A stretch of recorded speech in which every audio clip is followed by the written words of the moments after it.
Brothers and sisters and friends, this afternoon we want to talk about the ballot or the bullet. The ballot or the bullet explains itself.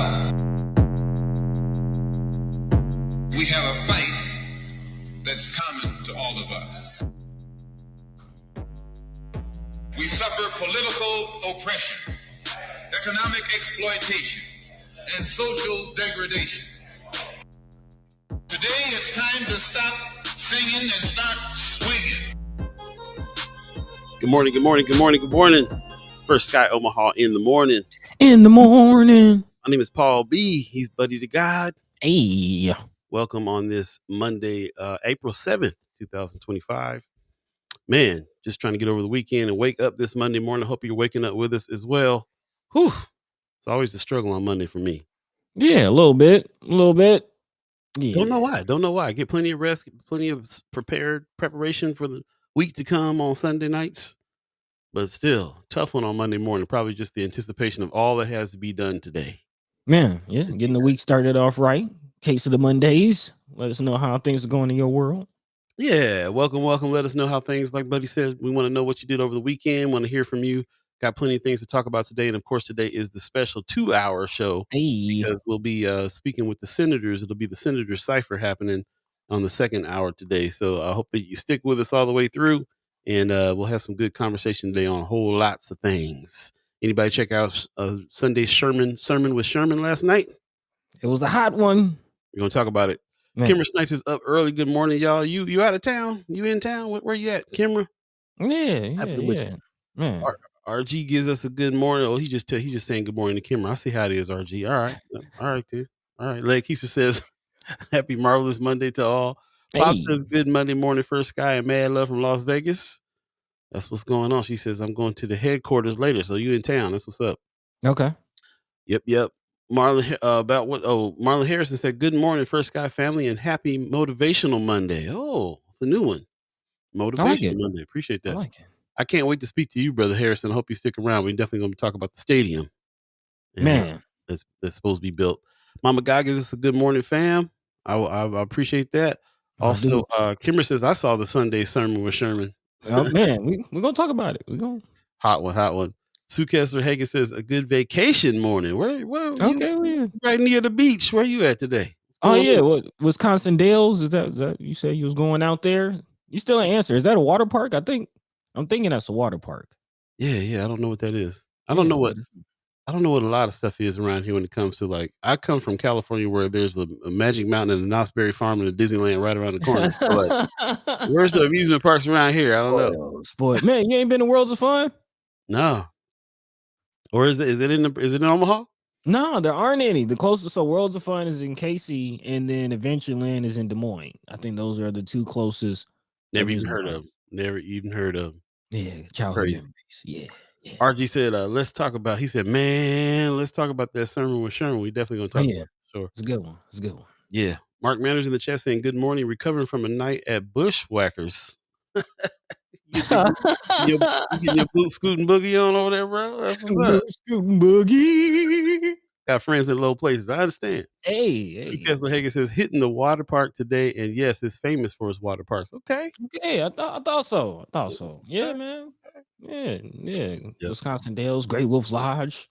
Yeah, all that. RG says, morning, bro. Appreciate you, man. Yeah, we just messed with you this morning, man. Trying to wake up. Yep. Lots going on. Buddy, how are you doing? How was your weekend? Man, I want to hear about your stuff going on. Hey, man, had a legendary weekend. Weekend. Yeah, man. I just gotta show you. See, he ain't got words. He got pictures and receipts. Oh man, the myth, the legend, DJ Prince Paul. Man, definitely. Legendary weekend. Big shout out to Four Eyes. Hip hop vet. Man, MC. If you like bars, check out Four Eyes. The number 4 IZE. He put on an album release party, brought out the legends. You see DJ Prince Paul. Man, I was chilling out with Afro. You see Jay Dilla's mom was in there. My Dukes was in the house. Come on, man. Man. My Dukes was in the house. if you don't know about Homegirl Star, man, waving the MF Doom flag. You see, she got the exclusive MF Doom merch. Using hip hop heaven. I was backstage with my man Afro. Cool dude. He really is as big as I thought he was, too, isn't he? He was huge and reminds me of Augie Kid a lot. Big Augie Kid energy for real. Very, very just dope person. That's what's up, yeah, bro. man. I gotta tell you about this. My OG radio. I gotta tell you about Prince Paul. That's what. That's the legend. For those you don't know, he's the one. He's been behind the legendary albums of De La Soul and all these folks. Man, this what's up. This what's up. Yeah, man. So you got it, man. You got it right. I was in hip hop heaven. Yeah. Hip hop heaven on Friday. Also a lot of love over the weekend. It was 404 day in Atlanta. So, and kind of had me thinking, man. I know we got Native Omaha days coming up, but that's a North Omaha thing. Maybe a 402 day. We come out and celebrate everything that's Omaha. From the Henry Dorley Zoo to celebrate everything that's Omaha, not just North Omaha days, parade downtown, all of that. I would like to see that in Omaha. We're gonna need you to bring Prince Paul out then, since y'all buddy. Hey, RB said, buddy, if you were kicking it with Prince Paul, your boy search slide up in the spot. Your boy Search, okay. Manager said Prince Among Thieves is a classic. That's what's up. I'm all about that handsome boy modeling school. Prince Paul is a legend, bro. Prince Paul is a legend, straight up. Stetsasonics, come on, man. Stetsasonics, come on, man. Yeah, that's what's up. So yeah, you had a powerful weekend for sure. Tell me about the protests going on in the streets out there while you was running around this weekend. Honestly, no. All 50 states said they had protests. You must have drove by. Man, you know what? I did see some traffic, but I didn't see any protests. I didn't see any protesters even out at the parade and things like that. I don't know, man. Atlanta's weird. Like, it's its own place. It's, you know what I'm saying? Like the blackness of this place is kind of unique here. When COVID was here, it didn't really shut down. I didn't really see many protests. I'm not saying it didn't. Yeah, there's got to be some spots you drive from here to there. But right. Yeah. But the hands off was in all 50 states. As a matter of fact, I think this is from a shot from Atlanta right here. Might have been that PBS put out there. But yeah, that this hands off protest has been all 50 states.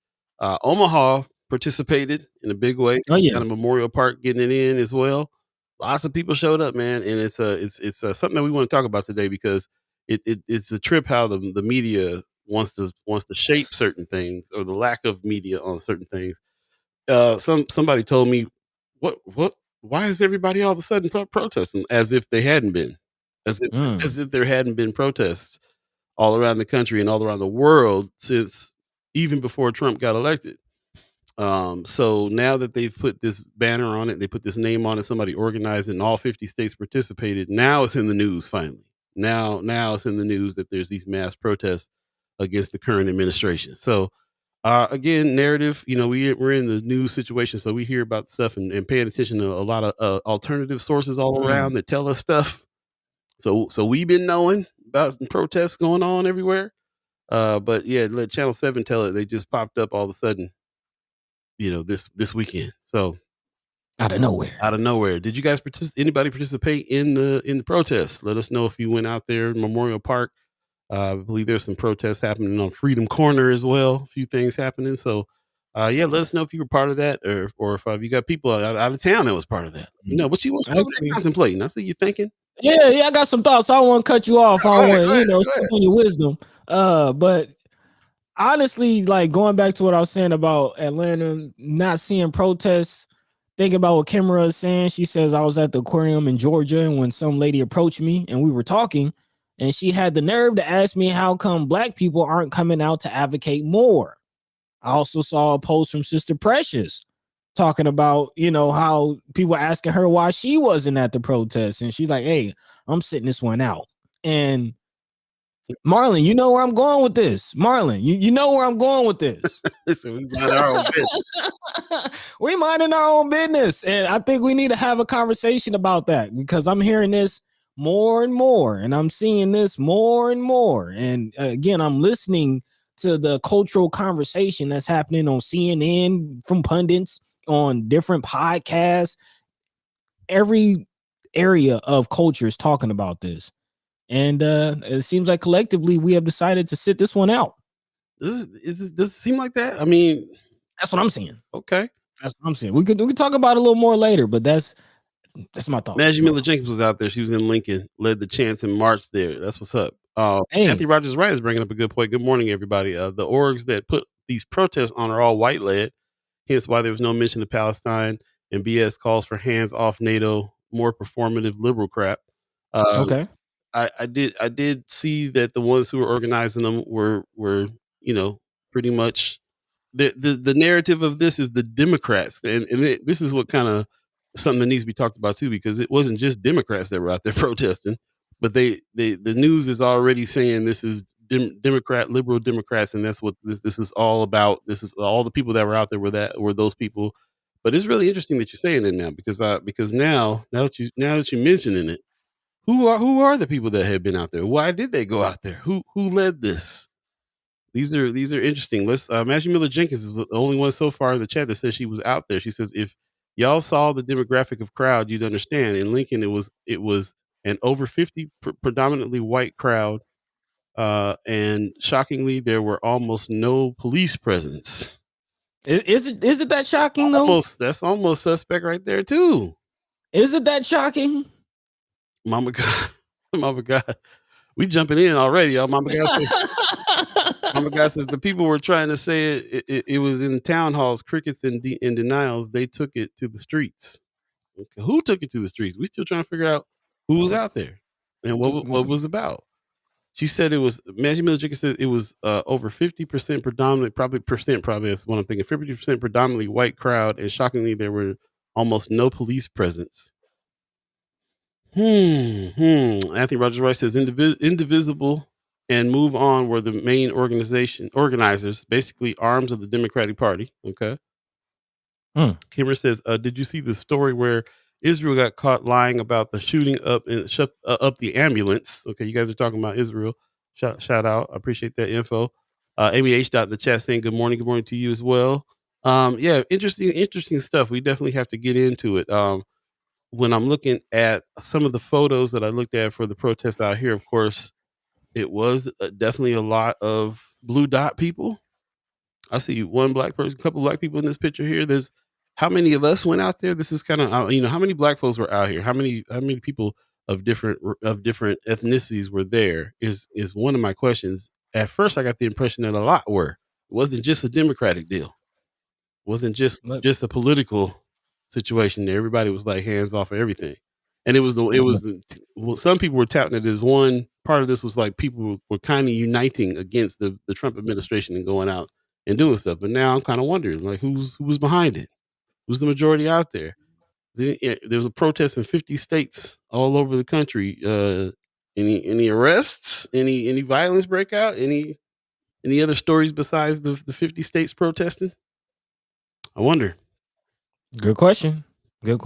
Also goes back, makes you think about my comments about, the Mike McDonald situation. You saying it's a lot of blue dot people out there. I'm trying to tell you.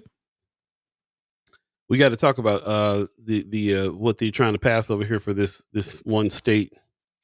What do they call it? The winner take all bill that's happening. Yeah. By the way, if you're just joining us, second hour today, we got 2 hours today. Second hour, Senator Terrell McKinney, Senator Ashley Spivey will be joining us. The dynamic duo for the senators, Cypher, the new dynamic duo, and we'll be talking to them about a lot of these things as well coming up. As a matter of fact, let's go ahead and jump a little bit into some of the things that we are going to get in today. A few community updates for you that's going on. Of course, we're gonna talk a little bit about the election results that they still call them unofficial, but they're pretty official.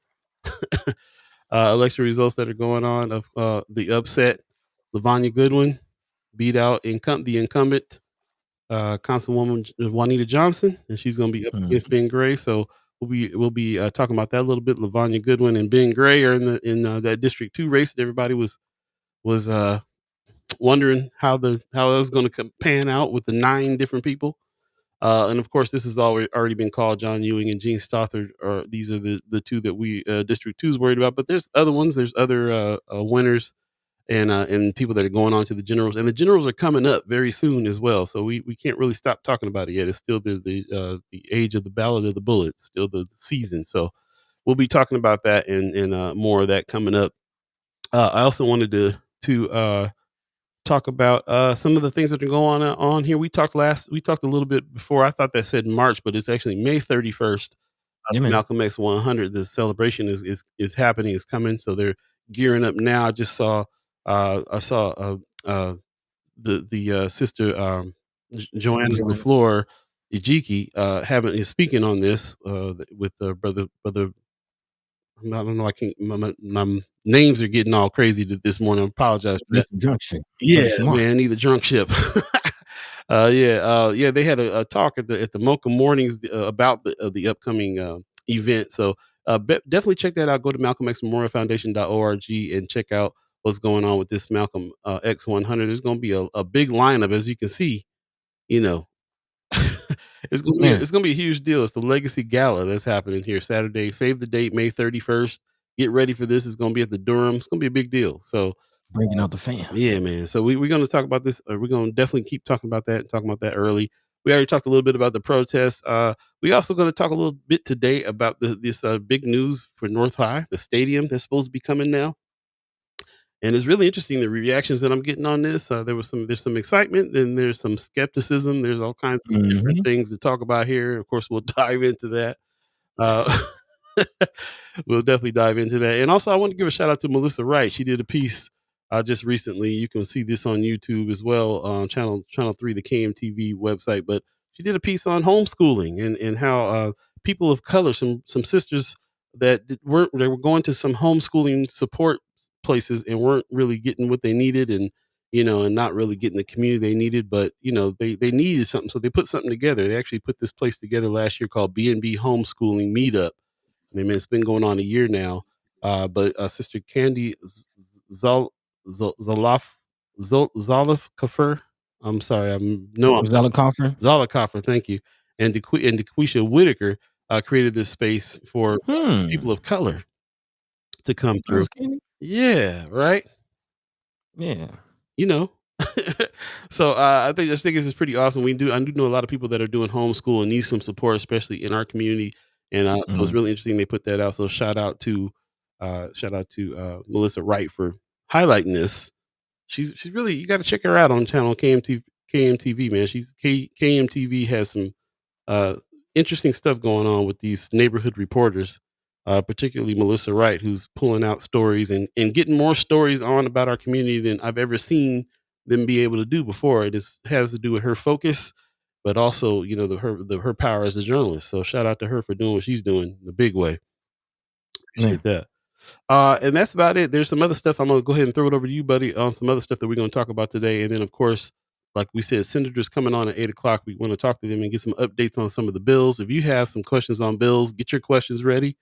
You want to hear some updates on what's going on there, that's a part of the reason why they come on. Senator Cypher happening at 8:00 today, second hour of First Guy Omaha in the morning.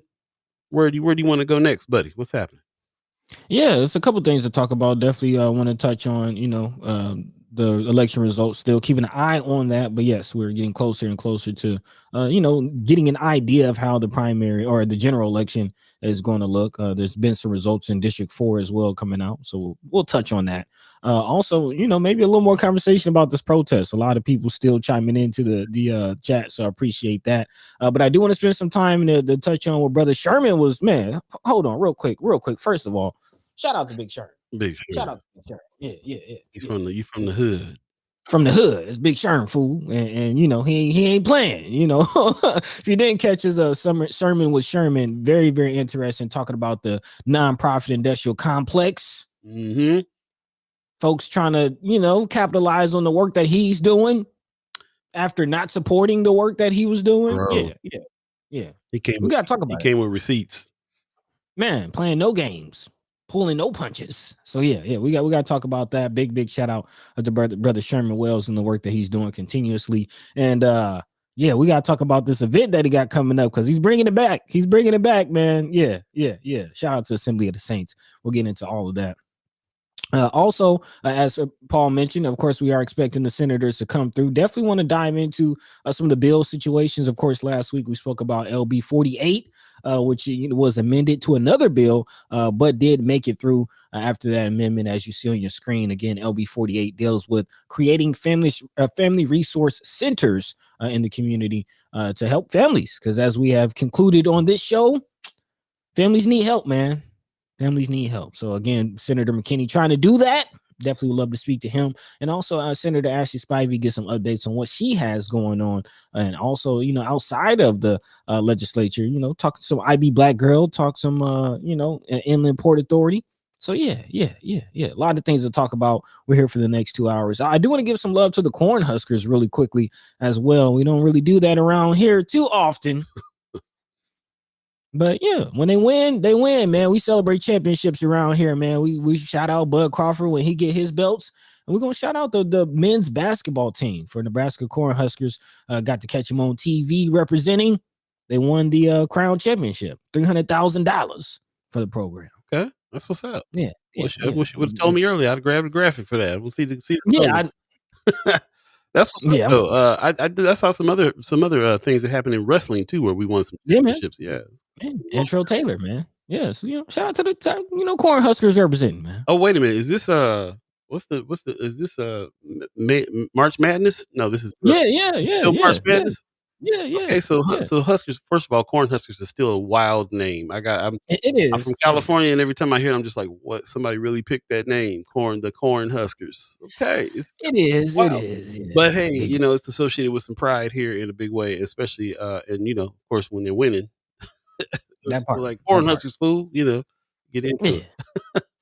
We'll take a quick break and we'll come back and jump into this chat, man. The chat's going off as well, and some more conversation coming up. And again, special 2-hour show today is happening because on the second hour we'll be speaking with the senators. The Senator Cypher is happening.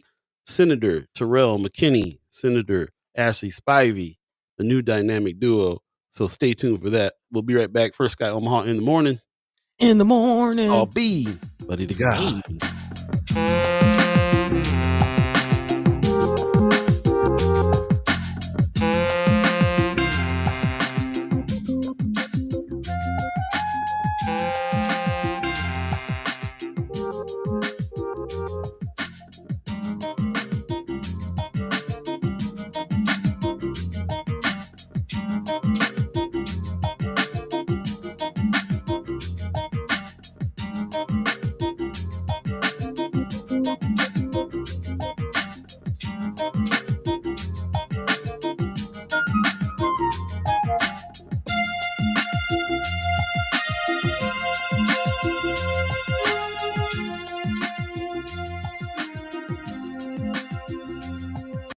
Lead poisoning in children under 7 is scary, but it's also 100% preventable. Not only can lead be found in paint and soil, it can be found in many common spices, certain baby foods, and brought home from job sites. Children with lead poisoning might not show any symptoms until their levels are dangerously high. So ask your healthcare provider for a lead test for your child. You can help prevent lead poisoning in children. Shout out to Douglas County Health Department for that message. I saw a video where a guy was going around with this little tester, and he was at like thrift stores hitting plates and old china and old silverware and stuff like that. And he was like, "Yep, that's full of lead. Yep, that's full of lead." And I was just like, "Man, lead used to be in everything, man. You gas. Got to really check on all that, man, on the big way." So yeah, shout out to them for getting that message out. Got to get diligent about that. It really does affect young minds, especially. Lead poisoning is for real. It's for real. If you ever seen any videos about it, I highly suggest you go check them out if you haven't seen them. Because bad lead poisoning can really, really mess up a person's whole cognitive ability. So we got to talk about it. Appreciate everybody that's joined in. Imagine Miller Jenkins in the chat said, "Did people know that before Nebraska was the Cornhusker state, we were the Bug Eater state?" Yeah. It was apparently a few people saying that the university's original name was the Bug Eaters. So, I agree. It's a step in the right direction. we might need to keep on stepping. If we already established a history of changing the name, why stop now? Wow. Why stop now? Step on, stepper. That's wild. That is wild. I thought corn huskers was wild. That's the wildest. The bug eaters, man. I don't even. Anyway, Yeah. yeah. Speaking of stepping, let's go ahead and step along and move on and talk about who's going to step into the primaries or the general election. Yeah. Go ahead, eat that bug. Eat that bug. Go ahead. Yeah, we're gonna leave that right there. But again, as we move along, man, 30 minutes into the show, just about a big shout out to everybody tuning in. Thanks for that fun fact right there. That was real fun. Yeah. Chiming into the chat. The chat's going off though. We do appreciate the input. For real. We appreciate it. So yeah, if there's anything happening that we're not touching on, definitely let your mind be free, let your voice be heard. But I would definitely love to hear your thoughts on how this election is going, man. Did your candidate make it through? How you feeling about how things are looking for the general elections? Again, we're not necessarily saying anything officially from the Douglas County Election Commission or election office, but there are a few news outlets who are calling it already. Actually, WOWT has released a video calling the results, saying that although it's pretty close, as you see, less than 2% margin between LaVanya Goodwin, Juanita Johnson, and Brother Maurice Jones. But they're calling it and saying that Brother Ben Gray and Sister LaVanya Goodwin will be stepping into the next round. Again, very, very close race. But as you see, these were the two that were kind of leading. And after about 700,000 or so votes, provisional votes were counted on Friday. I guess news outlets feel like, although there are, I believe, a few ballots still out there, the margin is large enough to go ahead and call some of these races. So again, it's looking like we will be having LaVanya Goodwin versus Ben Gray in the general election for District 2. Also, as you said earlier, we already know the mayoral race is locked in with Gene Stothard and Brother John Ewing Jr. And then the other contentious race was District 4, the District 4 seat, which we only spoke to Brother Jonathan Rentiera from that district. So far. Right. So far. But again, the incumbent actually made it through. Brother Ron Hugg will be going against Andrew Adams for that seat in District 4. So again, still not official from the Douglas County Election Commission, but looks like, the margin is wide enough to call it. Not only WOWT, but Channel 7 also calling things as well. So it's looking like a foregone conclusion. We'll definitely keep our eyes open. And big shout out to Senator Terrell McKinney, reminding people that May 13th isn't that far away. And that's the general election. That's when the final decision will be made and your final opportunity to have your voices heard. So let's capitalize. Definitely try to get more people out there with a very, very slim percentage coming out for primaries. There you go. And between now and then, go ahead and check us out at First Guy Omaha, the YouTube page. We got a whole playlist over there. Get to know the candidates, and we'll be adding more now that we know who's going to be in the generals coming up. We still have more interviews to do. They'll be coming soon, and you'll be able to see what's going on in all the races and get to know the candidates in the style that we have. Shout out to everybody who's already checked these out and giving us some good feedback on the way that we are trying to handle these interviews, because we really want you to get to know the candidates in depth. They always get sound bites and stuff everywhere else. This is a good 30-40 minute interview on each candidate to find out where they stand. So I think hopefully the 9 candidates that we did get, or the 8 candidates that we did get for District 2, helped in decision in the primary. Helped. We don't know, but we hope that it did. And now we're going to concentrate, especially in District 2, on speaking a little bit more with Ben Gray and speaking a little bit more with LaVanya Goodwin, so we can kind of figure that out in the generals. The generals will be here in May. Yeah, coming around the corner. But I do appreciate what Sister Cheryl Weston, who was also one of those candidates, said. She says there are still 47 provisional votes, which, according to reports, is expected to be counted by Wednesday. But she also says 1% demands recount, supposed to be done on the April 9th. So in a couple of days, maybe if, again, that margin doesn't widen, we could possibly see a recount. I mean, it's definitely a very, very slim margin as far as, again, between Juanita Johnson, LaVanya Goodwin, and Maurice Jones. It's only about 1%. So the 1% that I'm understanding from the election official that I heard talking about it is it needs to be 1% of what the lead, the person in the lead has. If the margin equals 1% of whatever the lead person is, that would be Ben Gray. If then that will make up the difference. So the number, if it's 1%, if I guess like in this example, 1,597, if 1%, if there's 1% between the two incumbent, the two other people running, that equals that amount of people, 1% of that, which is what would that be, 158 people or something like that. So it really could be it's so close even between Lavanya Goodwin and Juanita Johnson. This is why we were not quite calling it, because we knew that these other votes were coming. And I'm not doing the math all the way here. Maybe somebody can, but the point is that there still might be a chance that this might move, even though it's looking very, very much so like Lavanya Goodwin and Ben Gray are going to be Ben Gray for sure. Lavanya Goodwin was the question. So we'll see. We will see. I would like them to just hurry up and go ahead and just count the other 47. Like they probably, I don't know why it couldn't happen last week and we just get an answer, but you got to wait till whenever to count 47 more provisional, whatever, however it works. As they say, the wheels of democracy turn slow, but we're watching and anticipating. So as updates and official numbers come out, of course we'll share that with you as we get it. But as of right now, it's how we looking. Yep. It's how we look. Yep. Jump in the chat real quick. RG says, I will reserve my thoughts about the election. I said the majority of what was on my mind Wednesday morning. Go back Okay. Got what you had. Yep. We'll see what you said. Also, Manager Miller Jenkins, wouldn't it be lovely if all of the people that didn't make it has conversations about how to effectively punch back for the next election? That'd be great.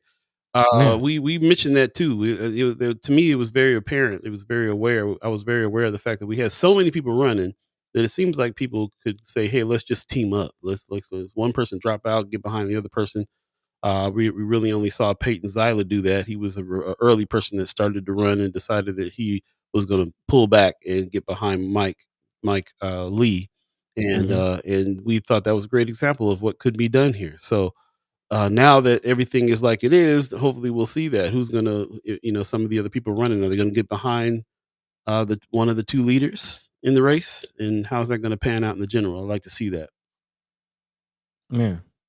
I guess something along that lines is happening. Brother Anthony Rogers writing in the chat says, replying to Maggie Miller Jenkins, said it's happening. Cooperation Omaha will have its first social housing units by 2027, more soon. Okay.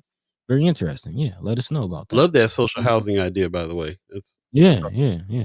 Man, yeah. I mean, Brother Anthony Rogers Wright was definitely one of the ones that I had a lot of people actually call me saying, yeah, he had some great ideas. Like, yeah, some great ideas. So, I say, why wait till the next election? Let's team up now.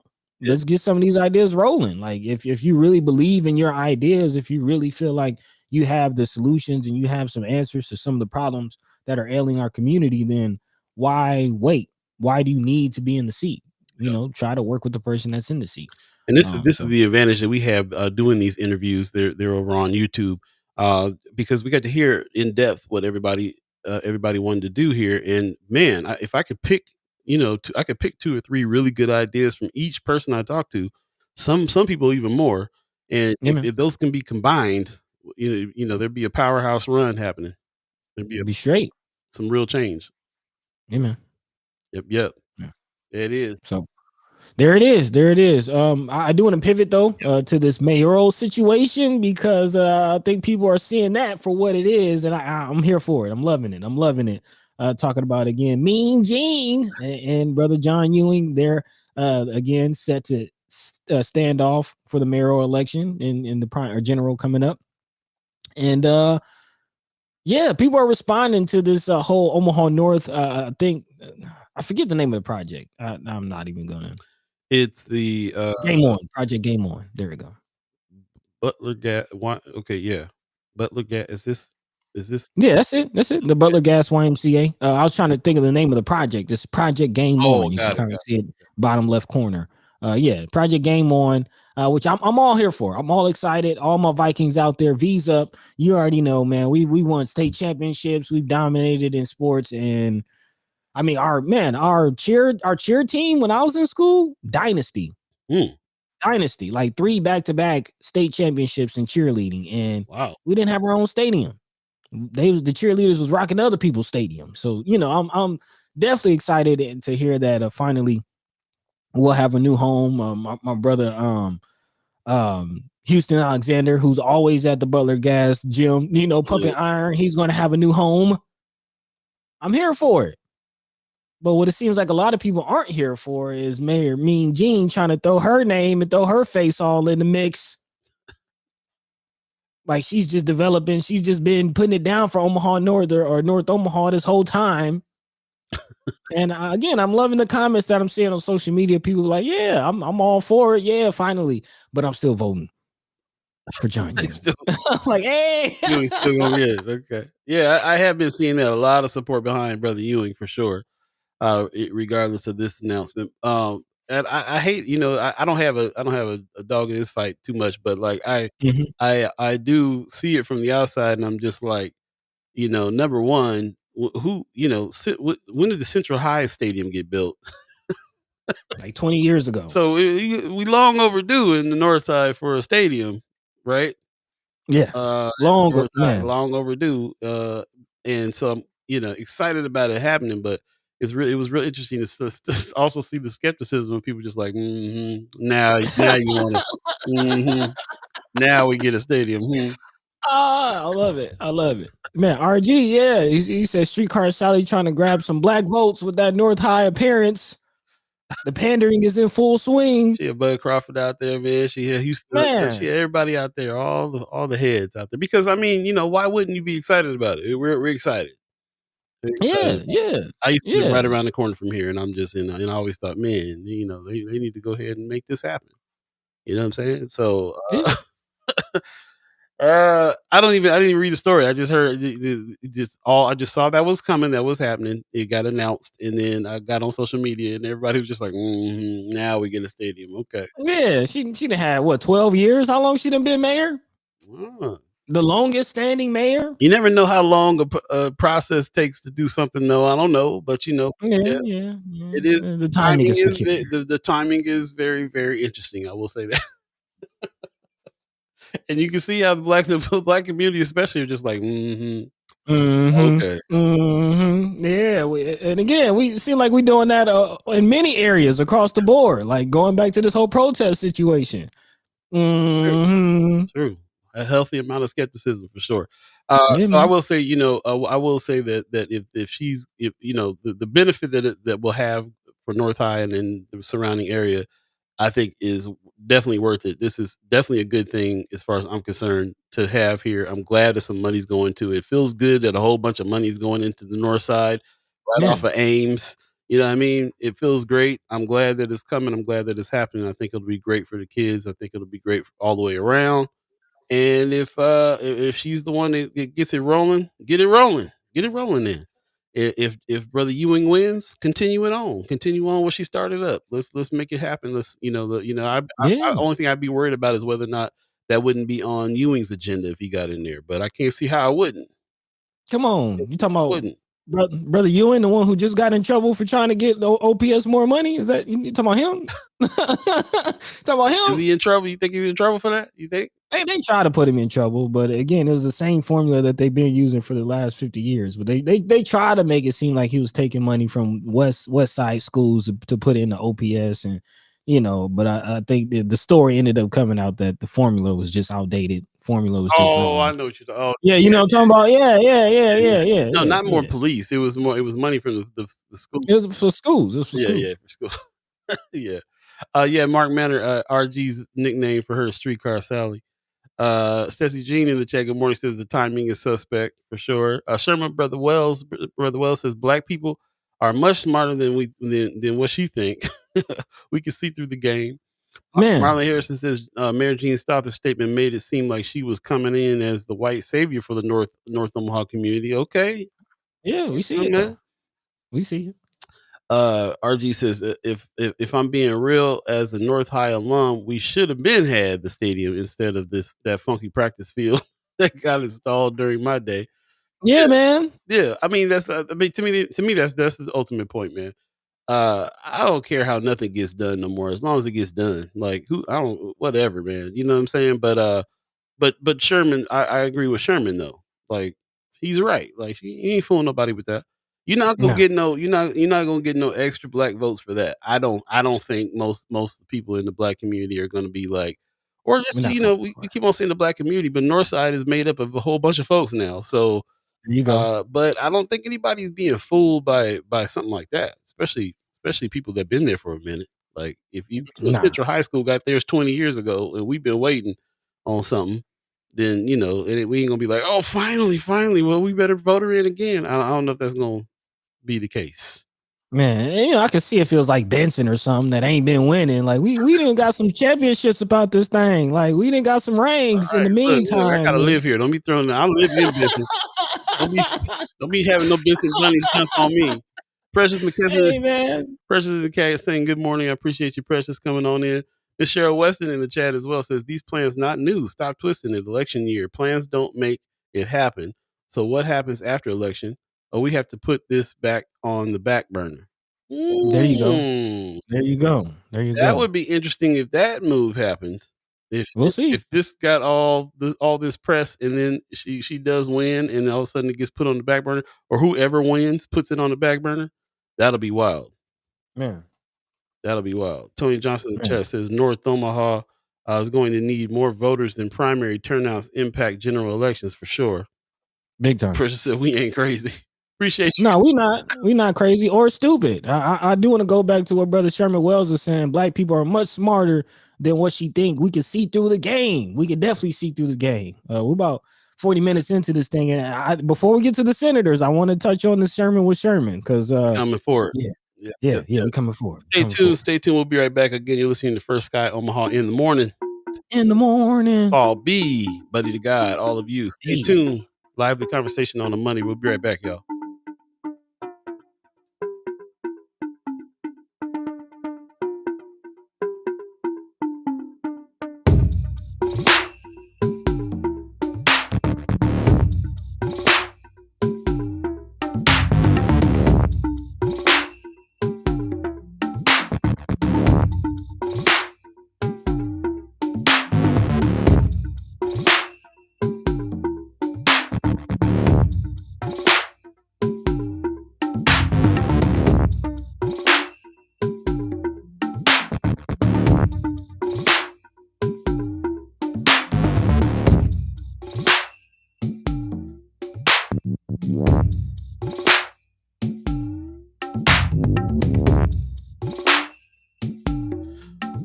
Welcome back. First Sky Omaha in the morning.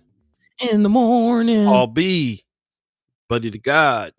Paul B, Prince Paul's new best friend. Appreciate you, Kai, coming back. Man, Buddy went out to Atlanta and is coming back a native tongue now. Hey, it is. Appreciate you joining us. We're just getting into some things. We've been talking about the race, of course, going on, the mayoral race. Everybody getting behind it. I saw Brother Kasim saying, well, we got to get behind Brother Ewing now. So there you go. There's a lot of people that are talking about this, and we'll definitely be talking about what's happening. I am seeing a lot of support for Brother Ewing for sure. Yeah. And I love the fact that we already, I love how we have introduced this idea. This is great, but we ain't done.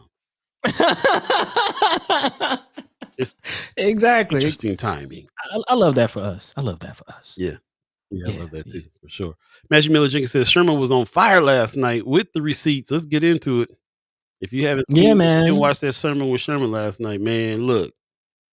Speaking of receipts, get with it. Check it out. Get with it. Check it out. Lay him up, buddy. Man. Poverty pimping at an all-time high. And if you don't know what we mean by poverty pimping, this is a perfect example, a perfect case of literally poverty pimping.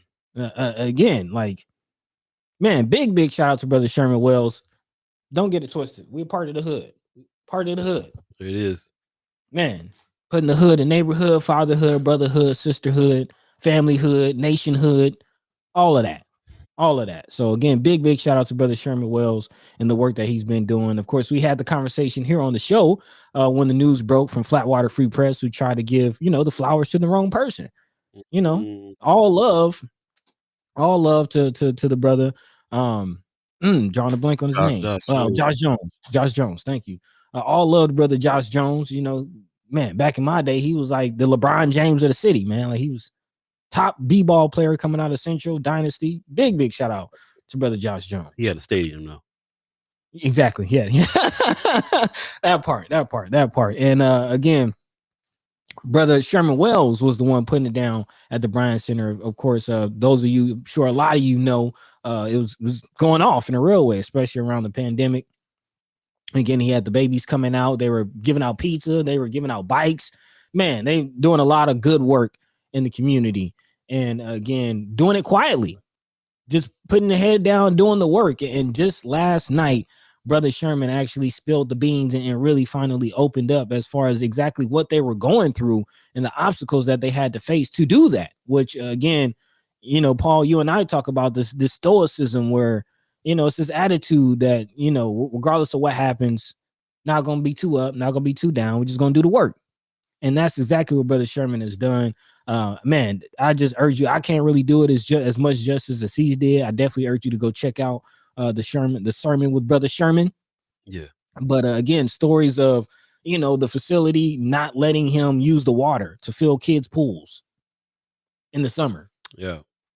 For those of you that don't know, if you haven't been following this, basically, brother Sherman and some other folks in the community got together and kind of took over the Bryant Center, and for a while had the kids coming out every weekend, had people had it live, cleaned it up, was doing the thing, and they did it for a while, and then the organization that owns the courts, not quite sure. So what he said in his sermon was that there was the Bryant Resource Center, the church, and the Bryant basketball courts are three different entities. Yep. Bryant Resource Center is the one that is they're part of the church because like people from the church is on that board. And basically what they did was put in a grant request. So first of all, that they were doing all that, and then they had some discrepancies, and Sherman was just like, you know what, we'll bounce then. We'll do what we're doing somewhere else. They're gonna be doing an Assembly of the Saints. We'll talk about that coming up. So then they left, and then now the story was, well, they just bounced and they left the place dilapidated, you know, and all this mess, and it was ridiculous, and we got involved because, like Buddy was explaining, Flatwater Free Press did an article about the fact that they were doing something with this place, and Josh Jones was going to come back here and revive the thing, and you know, basically not acknowledging all the work that Sherman Wells and everybody within the camp did for that area. Then they took it a step further and got together and put a nonprofit together and decided to go after some funds, and this is where the receipts come in. They went after $2 million to revitalize that area, and the problem with this is that when you write a grant application and you ask for money, you break down exactly what you've been doing and what you're going to do and what your plans are and so on. They basically outlined everything that brother Sherman Wells and everybody else that was a part of this. Shawnee, man, come on, Island Chill. You know what I'm saying? Everybody who was a part of making those weekends happen for them kids. Sister Tamika Meese Try to act like they did it. They wrote on this. They wrote on this thing. They did that. They did all that, and this is what they were planning on doing. Why they need this $2 million. This poverty pimping thing that we're talking about is not. First of all, not only letting something slide into nothingness and then coming back and like we need the money to revive this, but also just shutting out the people who are doing the boots on the ground work and stealing their ideas and trying to act like they did it, taking the credit. This is one of the reasons we talk about this all the time about how this is a big thing in Omaha. I noticed this is a huge thing in Omaha. Everybody wants credit so bad that we will not get together and wreck stuff up over like not getting the credit. The credit thing is a real thing out here for real. Y'all upset when you don't get the credit you think you're supposed to get on something. And especially when somebody comes and steals the credit. That's crazy. So he sat on that. He made sure that he waited and got all the receipts. First of all, he didn't stop the work. He picked the work back up somewhere else. They moved around and did some stuff and kept it on going. But it's unfortunate because you know that basketball court and all that area right there is pretty important for 24th Street, and it's too bad that they couldn't get in there and do stuff. And so it's a wild story, and the fact that you got to go watch this episode. go to Sherman L. Wells on Facebook and watch the episode, so he can tell you exactly what happened and what went down. And he had documentation there showing what they said was happening. We all in the community saw what was going on with them, what they did, and know that was not connected to anybody else but Sherman and all the groups of people that was helping out. We know that they didn't come out and do anything. When Sherman and them left, that thing been sitting there empty this whole time. Yeah. And that's the thing. That's the thing. Like, nothing was really going on before Sherman came. They had to bulldoze the alley just so kids can have a car wash in there. And nothing has really happened since. Right. And man, it just, Sherman broke it down. The fact that the Bryant Resource Organization didn't even exist when they were doing the thing is pretty interesting that he stated. Yeah, it's very interesting. The bikes got stolen. The church wouldn't let them look at the cameras, like doing everything really to sabotage it. Not to mention, false reports that Brother Sherman was embezzling money. Yeah, that was crazy too. He was even charging in the first place. Right, which wasn't true. Which just wasn't true. So bad, untrue allegations. Taking some credit for somebody's idea, somebody was trying to do. Trying to capitalize on that. That's wild. That's wild. And then to double back and try to collect a check on the back of it is just crazy to us. But again, it's par for the course, which is why, we're pushing and creating and working on behind the scenes benevolent illusion. Big time. Which is a conversation. We're going to continue this conversation, which is, when Brother Sherman was breaking it down, I had to, and, thank you, Brother Sherman, for sharing your story, because we're going to have to double back to that one. That's a prime example. That's why we call it benevolent illusion. Yeah. Because, there's a feeling that there's some benevolence going on, that there's this savior, this salvation that's coming, but it's an illusion. It keeps the status quo going. One thing I want to add on to this before we move on from this, like I said, we want to set you up because we want you to go to Sherman L. Wells' page and watch this and check it out for yourself. But one thing I will say on this, on the fact that Flatwater came through and did an article about this, and I'm not really sure about how they got wind of the story, which is interesting to me. I feel like it was some PR work from maybe the Bryant Resource Center people that kind of put that in their ear, or they involved Josh Jones, and so that made it a story. I'm not really quite sure, but they put this story out, and in the grand scheme of news in North Omaha, which we're a part of. We were Noise was a part of at one point. Of course, Omaha Star is a part of. The story was being told by Flatwater Free Press, which was wild in the first place, but it was also, and this was before the Chris Bowling days. This was, they had somebody who they felt like was the correspondent for all of Omaha, and they were writing a story about something that was going on the north side. It triggered Joaquin Fox to get upset and be like, listen, this is, you don't come in here and telling our stories and tell it all wrong. And no mention of Sherman in those stories or any of that. Man. And that is what sparked him to go do Dreamland Report. And that's what sparked us to have meetings between me, him, us, him, and Terry Sanders and a few other folks on, like, how is it that we're going to be telling our own stories here? This is when we started really ramping up what it is that we had to be reporting and saying, talking about around here. So it's really interesting that part of the story is how that, telling of the story is also a big part of why we got involved as well. And also that telling of the story is the story that they are trying to capitalize on. Is, they use that story, they use that narrative to fill out this grant application for $2 million. So it's also just really important to highlight the fact that when we're telling our own stories, it can't be refuted. When somebody's telling your story for you, they can use that against you. It's really important that we understand that fact, because this is where it all comes from. You think about it, whoever they're asking for $2 million from, they're not here. They don't know us. They don't know the situation. They don't know anything that's going on. All they know is what's on that grant application and any research they do in reading articles about the situation. If it's an article that's told by an entity that's not in the community, then it might have a spin on it. It might have something on it that's not there. So shout out to Flatwater Free Press for trying to write something on that particular subject. They were trying to come in here and do something and show some positive that was happening that was important. And the Josh Jones situation was a little bit, I think, of a narrative that this organization put together more so.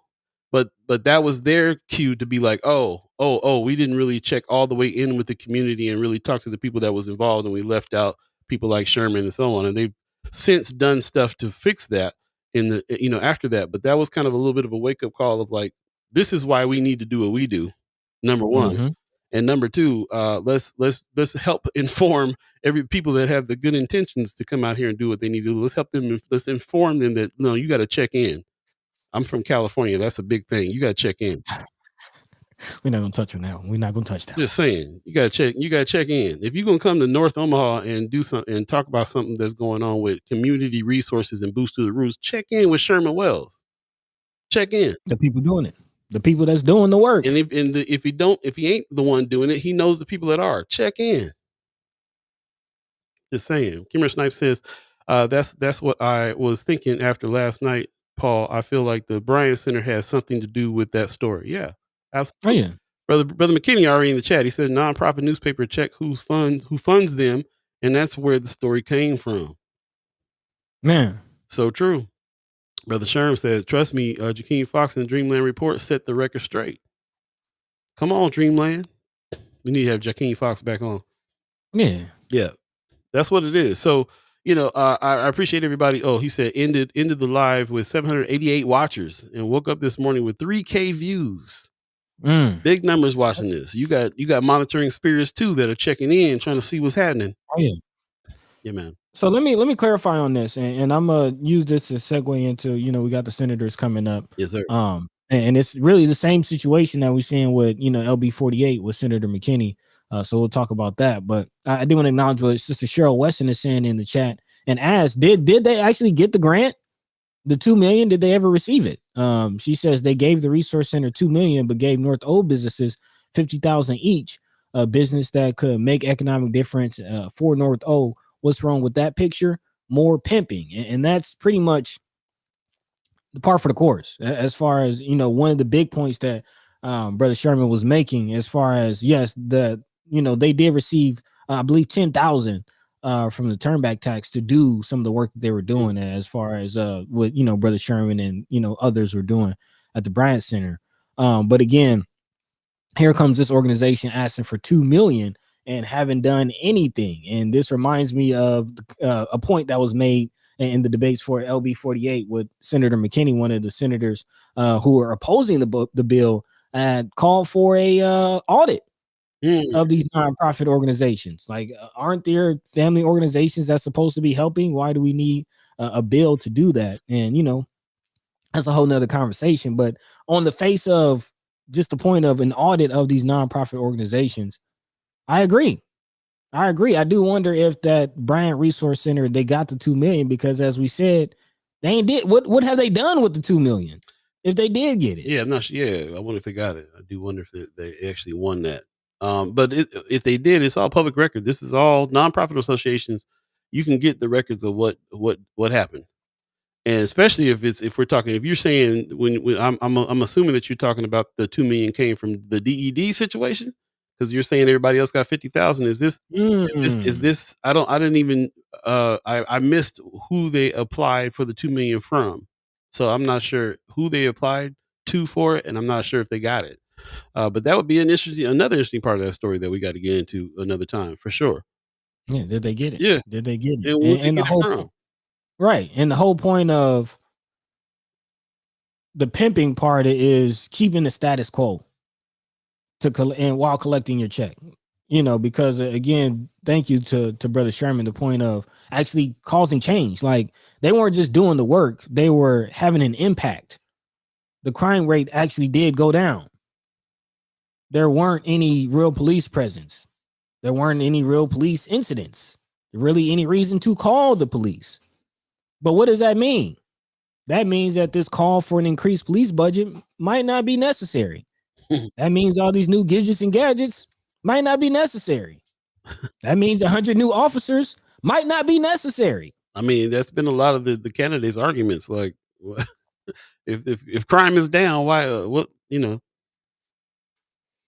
But again, get your hands out of my pockets. Is the point that I'm making, man. A heavy on the poverty pimping and, keeping the area blighted, making sure that there is a certain level of poverty to be capitalized off of. And when there are people who are doing the work, who are being effective, they get undermined. Right. And then here comes the vultures trying to capitalize on the work that they did. So yeah, Kimra, who's a nonprofit ED, she's even saying it. Audit these folks. She said mine too. Bring it on. Ain't got nothing to hide. And you can't hide it anyway. Not in these circumstances. It's not a private company. Yeah. So you can get this data and figure it out. So that's what's real. It's coming. It's 8:00 right now. If you believe in the concept of time, we're now in the second hour of First Sky Omaha in the morning. We're going 2 hours today. So stepping on the line. First Sky Omaha in the morning. In the morning. Can't mess with him, friend of Prince Paul when it comes to if he wants to drop a verse. So come on, man. Yeah, can't step on that. So we're 2 hours a day because we're going to be speaking to the senator. The senator Cypher is going to be happening here in a second. So let's clear the palate a little bit. We'll take a quick break and we'll come back and join us in for another hour of First Sky Omaha in the morning. In the morning. Stay tuned. Be right back. Paul B. Prince Paul B. Buddy the guy. Right near the beach.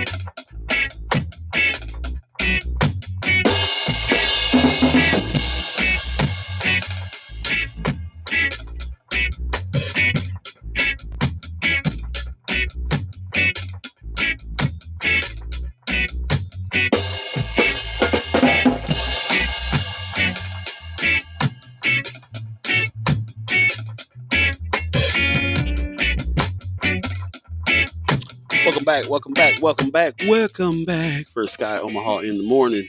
In the morning. My name is Paul B. He's Buddy to God. Appreciate all of you chat chimers, ghost listeners. Appreciate you guys joining us this morning on what is this, Monday, the 7th of April. Man. Yeah, moving right along in the year. Summer's coming soon. May is coming up, which is the general election. We'll definitely have to be reminding you about that because we need way more turnout than came out for the primary. Got to do better. Got to do better on the real. So we appreciate that very much. Cheryl Weston in the chat is saying they were awarded it. Talking about that from those funds from the DED. Those funds we're talking about from the same funds the senators were working to get for North O. So that should be right there in the document saying what that is. So yeah, that sounds like a lawsuit. So you lied to the DED, basically. Interesting. You know you ain't did that work. You know you ain't did that work. I do that work, bro. I mean, the whole community knows that. The whole community saw who was actually out there on that. So, I don't know what to tell you because you're not gonna be as loud as Sherman Wells gonna be about it. I'll tell you that. Come on. I see a new name here I haven't seen before. Riley Wilson in the chat. These politicians constantly tell us the only answer to fix things is more police. The safest neighborhoods don't have more police. They have more resources. So North and South Omaha need more resources, not more constant police presence. Man, as they say, common sense ain't common. Good point, Riley. Good point. Appreciate that. Brother Jahi Shabazz in the chat too. He says the nonprofits with government officials overhauled and stolen the grant funds sent to the DED Bryant Center is ditto. Interesting. RG says, I'm going to need y'all to have those Fight the Tower shirts in 3XL, not trying to look like a roll of bologna. Oscar Mayer Wiener. You don't want to wear them schmediums? Put them schmediums. Schmedium. Precious McKesson in the chat says, a reminder for those watching in Lincoln, tomorrow is your primary election. Check out the Democrat candidate, nebraskademocrat.org. Yes, man. You're not done. Lincoln, there's some people in Lincoln watching, so I appreciate you reminding us to say that. Shout out to Precious McKesson, who's always giving us the good reminders. And the biggest reminder, if your vote didn't count, they wouldn't try so hard to suppress it. I always say that. Precious says that all the time. And that's what has turned the corner for a lot of folks to understand that part. You're right. You're right about that. They really trying to keep you from doing it. So it must mean something. And I hope that's won a bunch of people over. Appreciate that very much. Also, yeah, just want to move on from that. Also, see Black Diamond in the chat too. You guys are talking to each other. I appreciate that very much. Let's see. Anthony Rogers Rice says, amazingly, the brother that proposed dismantling 75 North only got .45 out of a 5 score. Talking about the DED process. DED process is tough, man. I don't know if I ever worked this hard for that little money. Michelle says that Sherman explained that NED used the word hosted to go forth with the award. Hosted. Yeah. Semantics, try to say, like, again, they weren't organized and they weren't throwing it, but they try to say that they were hosting it, which, as Brother Sherman explained, still wasn't true. And even if you're hosting it, I mean, you kind of have it's not like you won't be able to. You have to show who did the work. You're not you can't just host that. That's anyway. Anyway, we're moving on from there. Yeah, we're in our second hour now. We really appreciate everybody joining us. We will have the Senator Cypher when they're able to come on. We'll bring them on and talk to them about some bills. So get your questions ready about the progress on some of the bills that you are interested in. Shout out to everybody that put those questions in Friends of First Sky Omaha. I saw a lot of people that were talking about some of the bills that are coming in as well. And I just really appreciate everybody that's interested in this. We were really kind of felt like this is kind of the year. Each year we get even more and more interest and understanding about what's happening in unicameral and how much you can affect what's going on there as well. So shout out to everybody that's doing the good work there. Yeah, man. Yeah. Especially those of you taking time to go down and actually be at the Capitol to support. Is one thing to have the senators represent us and our issues and our stances and viewpoints. But we got to support. You got to help them help us. So again, big shout out to those of you who are hitting the road, putting pounding the pavement, boots to the roots, and doing the thing, man. Because we need the support. As you see, Senator McKinney is doing the work, and Senator Ashley Spivey doing the work of bringing the bills. But it's still a fight in there. It's still a fight. Definitely, again, when the senators come on, love to hear their take. But shout out to Cindy Gonzalez and again the team over at the Nebraska Examiner for the story that they did on LB-48. Again, we kind of talked about it last week and love to get more into it. But just talking about, again, resources, family resources. You said it, Riley. Again, it's no, it's not rocket science. The proof is in the pudding. When families and communities have resources, the need for police presence goes down. Which is why, there's a lot of confusion as to why there's pushback on this LB-48, which is aiming to do just that. Again, the bill is a program to steer youth from trouble. It will create actually 2 resource centers for families, again, to help them not only with criminal issues and juvenile delinquency, but also family dynamics, mental health, substance abuse, even educational challenges. Again, a holistic approach, preventative approach to helping these families. And how much is the senator asking for? Only $1 million a year for 5 years. So a total of $5 million to do this, which is, again, not much when you consider, the DED project alone, we were just talking about, that was what, 300 or so million? Yeah. 300, 400 million. And that was on the low end. Again, we talked about 600 million being proposed for a lake. 300 million for a prison. So you mean to tell me it's okay to spend 300 million on a new prison, but oh gosh, 5 million over the course of 5 years to help families out? That's whoa, slow down, buddy. Asking for too much. That's a lot. That's a lot for you North Side people. That's kind of what that. Why do y'all need that much? Didn't y'all get some money last time? We get that attitude a lot. Did y'all already get some money? Didn't we just help y'all out? Wild. Yeah. So again, big shout out to those who are coming up. There's more debate about this situation, this bill. Again, LB-48 did not advance in its original state. It had to be amended to LB-382, which is another bill dealing with our elderly community, our brothers and sisters dealing who are aging.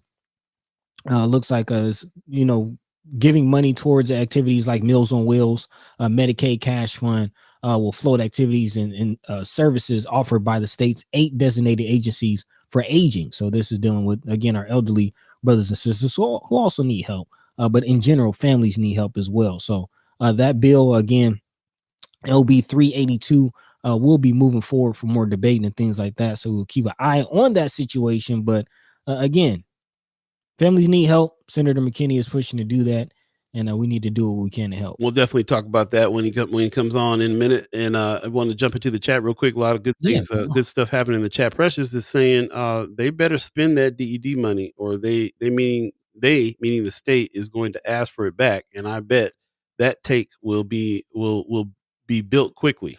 That lake will be built quickly. Excuse me. Lake will be built quickly. So interesting that they might be asking for that back. That's really interesting.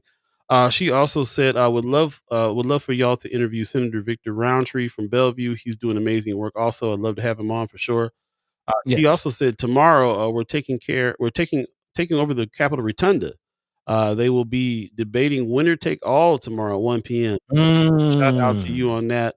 I did want to bring some reference to one of our chat chimers also has a podcast called Unpacking the Unicameral Swing Left Nebraska. This is week 13. They're going to be diving deep in what's going on in the legislature on this 13th week. And one of the things they're going to be talking about here on this podcast is that winner take all bill. And I think a lot of people are really worried about that because, of course, we live in a state where that's what a lot of people are trying to get down with. Trying to make that happen in a big way. But let's go ahead and get the receipts from somebody who's actually there at the unicameral talking about these things and get some word from him on some things and other things as well. Ladies and gentlemen, Senator Terrell McKinney is in the house. Good morning, bro. Hey, good morning. How y'all doing? All right. Doing all right. Doing all right. Top of the morning to your brother. Yeah. How's things going in your world? I'm cool, man. Had a decent weekend after a horrible week in the legislature, but it's straight. Okay. Yeah, I mean, sure that the Cornhuskers winning in the NIT, helped a little bit, right?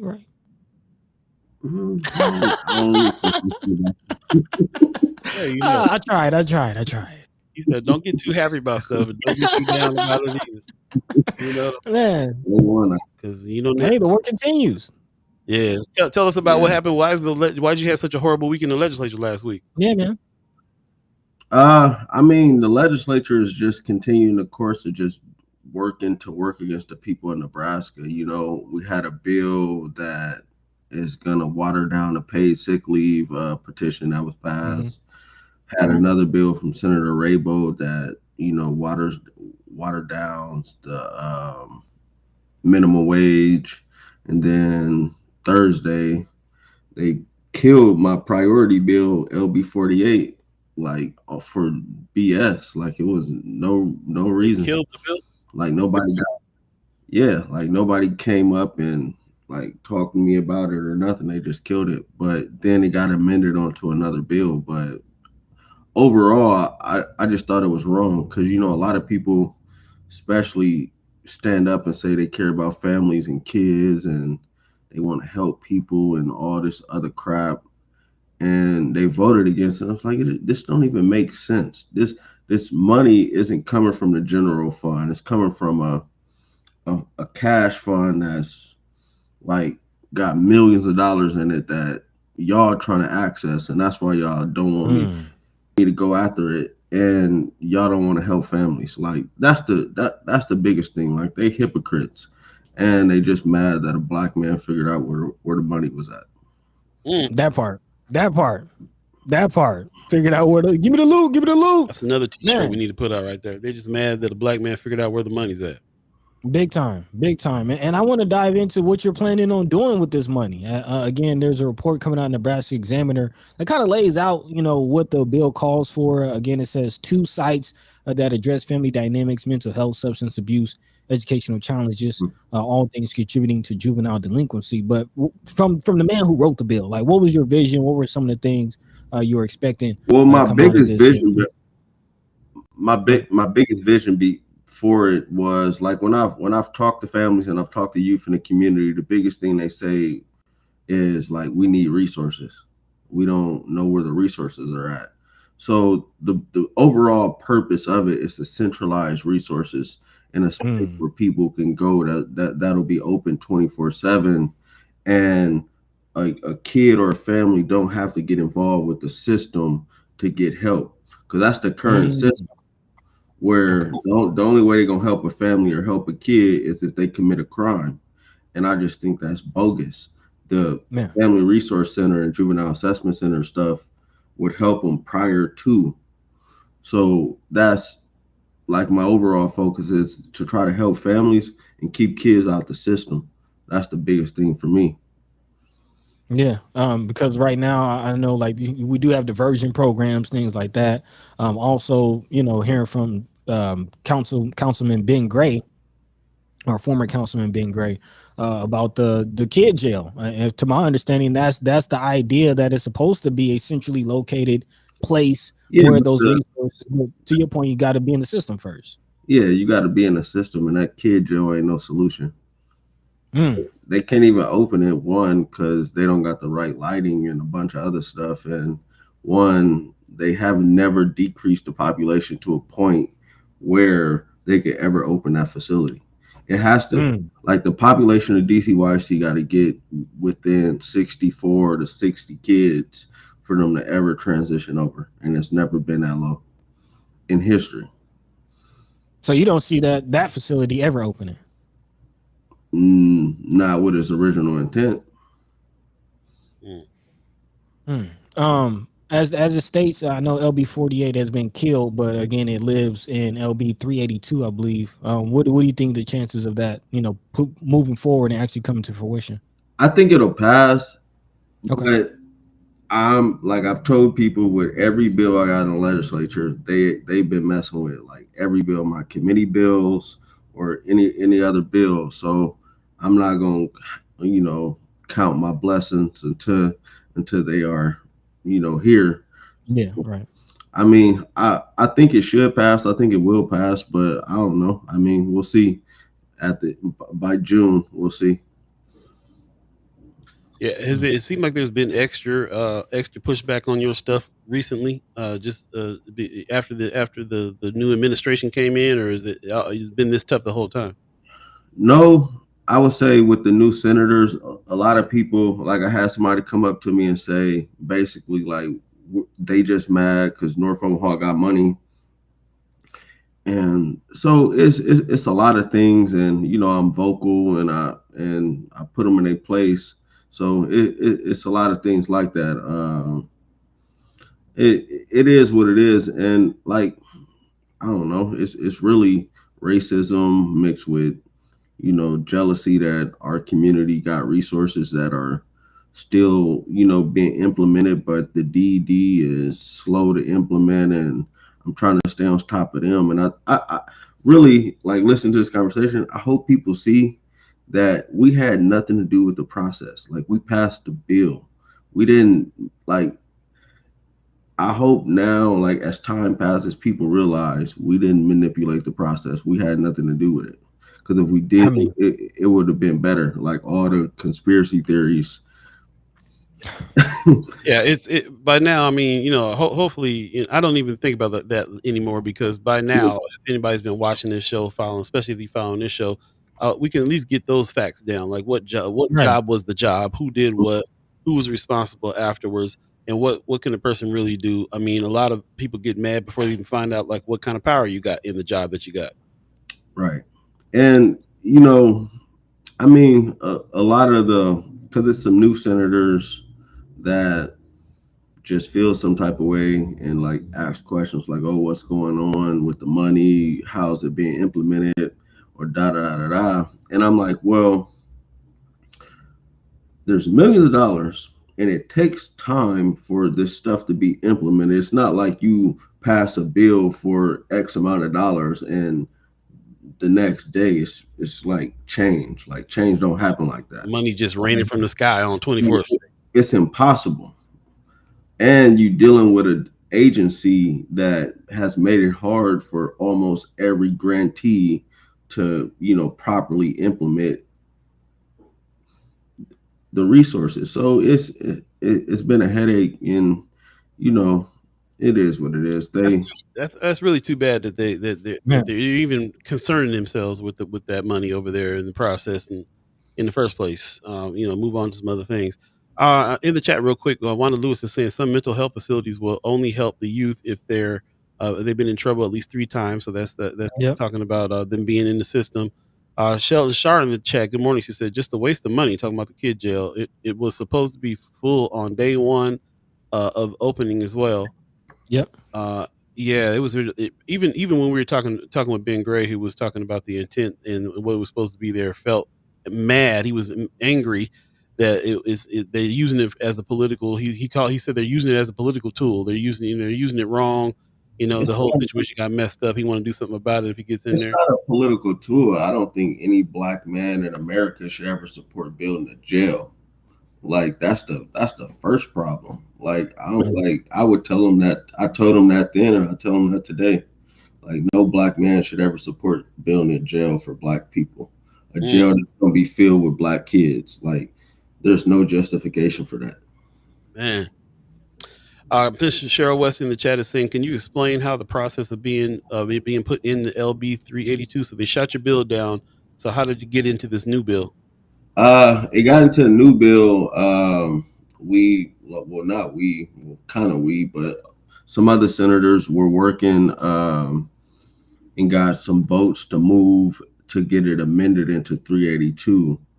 That was really the process. Like my bill died and 382 came up, which ironically is going after the same money. Mm-hmm. Like swear to God. And the senator who bill it is, he don't support 48. Like he don't want it attached. He was kind of mad about it because they literally going after the same money. And some people was just working on the floor. And it was just madness. I was like, dude, like you got the ACLU, you got the criminal defense attorneys, you got the courts, you got the county attorneys.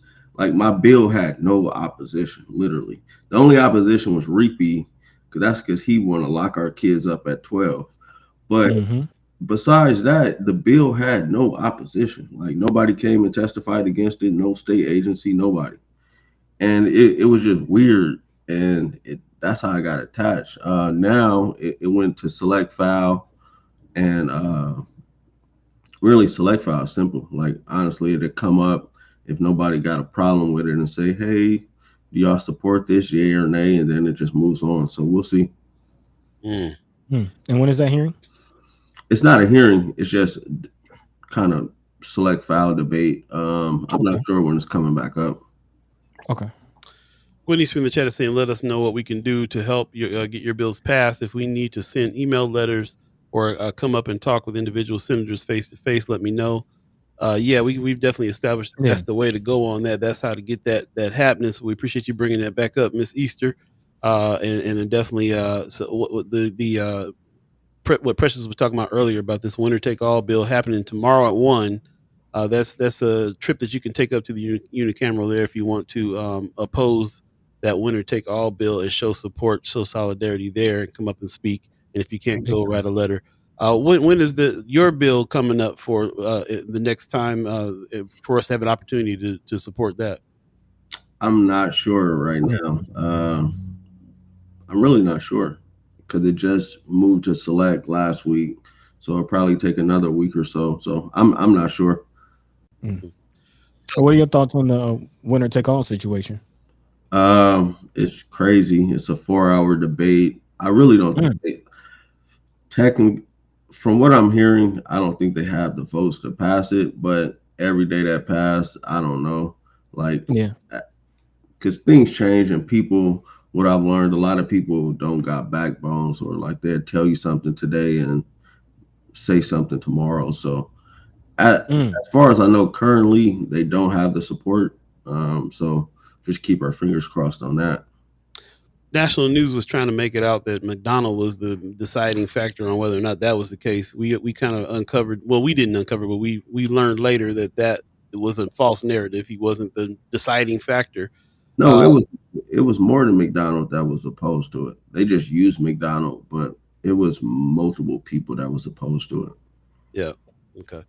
Okay. I was just bringing him up because now that he looks like he's going to be out of the race for mayor, I wonder if that's changing his stance on that and if they're going to grab onto that.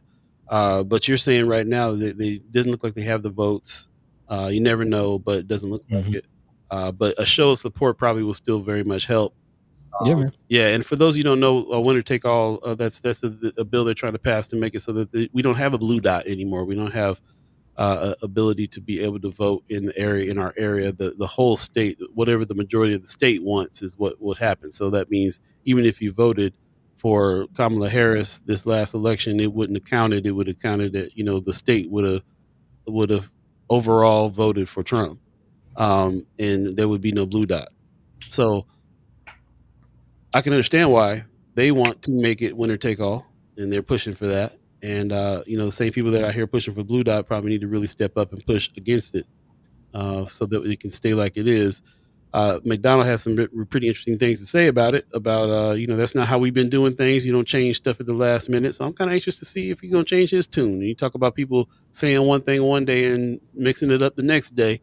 I'm really kind of interested in that. The more I pay attention to it, the more I'm understanding what name is associated with what thing and who's gonna say what and so on. So I'm sure you getting all that game being down there. Any allies? I ask you this all the time. Any allies? Any people that you feel like is fighting a good fight with you?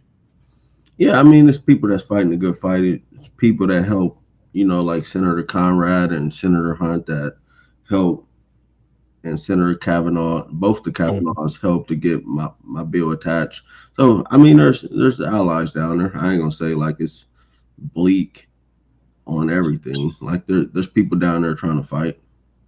Yeah, and I would consider this, even though your bill got killed, the fact that the legislation and the ideas moving forward, definitely consider that a win. So, hopefully, cooler heads prevail and common sense shows its face, and we get this bill because, again, families need resources. I don't see how people can argue against that one. Families need resources, and you're trying to do the work. So, thank you on that. Thank you. Yeah. We're gonna go ahead and bring on our second guest that is in the wings here now too, ladies and gentlemen. Senator Ashley Spivey is with us, and Lil Man too. What's happening? How you doing? Good morning. Good morning. How y'all doing? Good morning. All right. We hanging in there. Yeah. Hi. We was He said hi. Hi. That crown he got on. That's what's up. Listen, I need to do wash day and twist, but he not having it, so we just let him be free. You don't need to do nothing. He's looking like a king right now. Doing what he does. Well, first of all, how you doing? And did you also have a tough week in the legislature last week? Senator Terrell McKinney said, yeah, for him. Yeah, well, I'm doing good today. We've had a 4-day weekend, so I spent a lot of time with my kids. It was my oldest birthday, so that's been nice to decompress. But yeah, I feel like last week was especially hard, but every week is hard. Like I've had to deal with a specific senator not wanting to move forward my African American Commission bill and amendment and say very racist things of why and try to stop it in committee and just it's constant. And I think the icing on the cake I heard y'all talking was them messing with Senator McKinney's bill around the Family Resource Center, which was so unnecessary and disappointing. And so it feels like you just get it from all angles, the federal side, state, we got to live this life as Black people. So, but I'm glad to have the respite over the 4 days, and I'm actually going to Tecumseh Prison once I finish this. So I'm getting him ready, and then I will be going there for a visit. So we'll see how today goes. It's always heavy when you go visit the prison. So yeah. You working on any legislation surrounding that, or what's your reason for going? Yeah, so in my work through I Be Black Girl, I would always go to York. The women's prison in New York, just to try to help change small P policy inside. And so a part of what I care about and why I was on the board of ACLU Nebraska, and some of the policy I brought was just addressing our carceral system. And so as a senator, I want to go. And I think it's just necessary. We have oversight oversight that they're trying to diminish around what does it look like, how we are actually treating people that we literally own while they're incarcerated. And so I context as I think about future policy, and I work with folks like Senator McKinney on that. Okay, so a research trip essentially.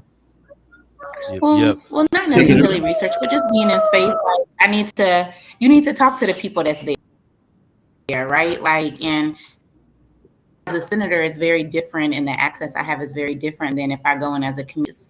So like, I feel like I can go and like hear from the people that are directly impacted, that are directly incarcerated, so I can make better decisions. Man, powerful.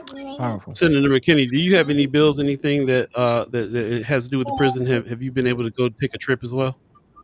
I haven't been to the prison this year, but I'm getting calls to go to NSP because it's issues.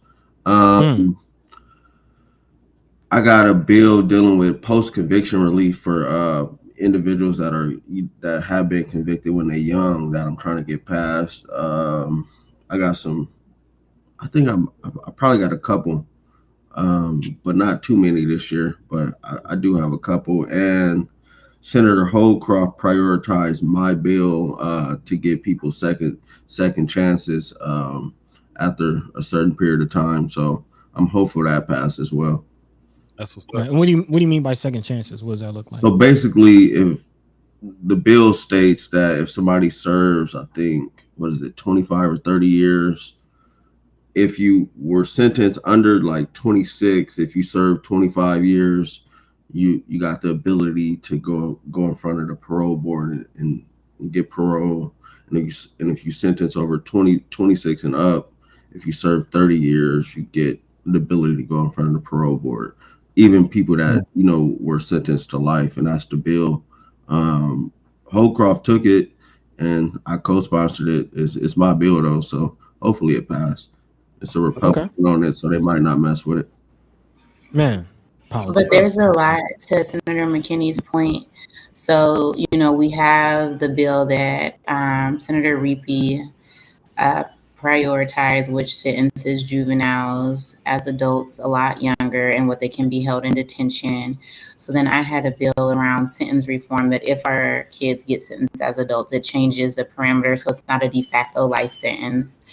And then I had a restrictive housing bill that corrections fought. They said that they don't need it because they don't do restrictive housing in the same way, but we know that's not accurate. So I think that there's, just a mix across what people are seeing that can try to chip away, but our whole system needs to be abolished and reimagined. But in the meantime, right, like what can we do to like try to chip away at it? Yeah. Appreciate that. You got me wondering now about your trip to Tecumseh, and so it sounds like you may be forming some things that you want to push for later. Just out here, kind of checking in, and is it your visit mainly for you to be helping out what bills are out there already, or do you have a bigger plan in play, or is there something you don't want to talk about quite yet because it's under? I text Senator McKinney about this all the time, where I'll be like, what do you think about this? And what's going on with this? I think Senator McKinney and Wayne really try to think like comprehensively about our carceral system and what we can do.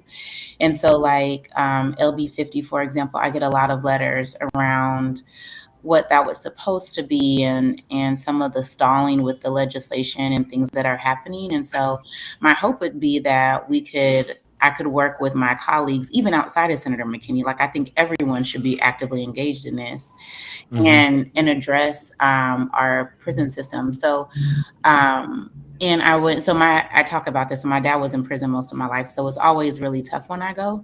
And even like when I would go to the women's prison in New York, like it's hard because you see people like human beings and you want the best for them. You want them to get the support that they need.